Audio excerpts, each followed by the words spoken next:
into week 3 of the fantasy football season.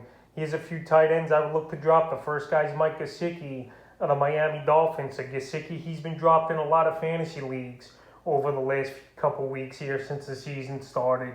And he's been dropped in 22% of leagues at that. So far, week 1, only 3 targets, no catches. In week 2 versus Buffalo, 3 catches, 41 yards. So next week at the Vegas Raiders, it's a pretty tough matchup here for Mike Gesicki versus a Raider team that's been doing well so far in the first 2 weeks versus tight ends. So right here, Gesicki, he's in an offense where it's going to be inconsistent in my opinion. No matter if Tua or Jacoby Brissett is starting, and Gesicki, I thought he would have a chance to be a pretty decent top 12 tight end this season. But right now, he just hasn't got the job done. There's been a few tight ends who are breaking out over the first few weeks. And right now, he's droppable. If he could bounce back and get things going, obviously, you go out there and pick him back up. But right now, heading into week 3, I think he's an easy drop because not much is going on with Gesicki. And they're not giving him many opportunities. The next tight end is Gerald Everett of the Seattle Seahawks. So Gerald Everett, a recommended pickup in week 1 after a good ball game for him at Indianapolis. 2 catches for 20 yards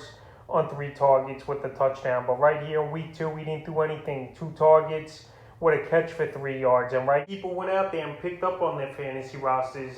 And like I said, I even recommended him in week 1. But right here, he don't have many targets under his belt the first few weeks. And he's going to be an inconsistent tight end once again, in my opinion. So right here, I think Everett's an easy drop this week, even though he's in a high-powered offense with too many mouths to feed, too many weapons.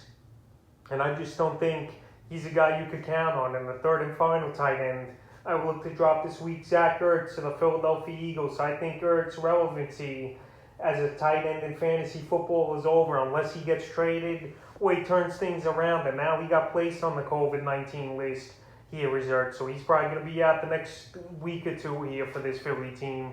And the first couple games of the season, week 1 at Atlanta, 2 targets, 2 catches, 34 yards. And week 2 versus San Francisco, 1 catch for 6 yards. So right here, that's not going to get the job done. I recommended to drop him last week, like I mentioned. And Dallas Goedert's easily the number 1 tight end over there in Philly.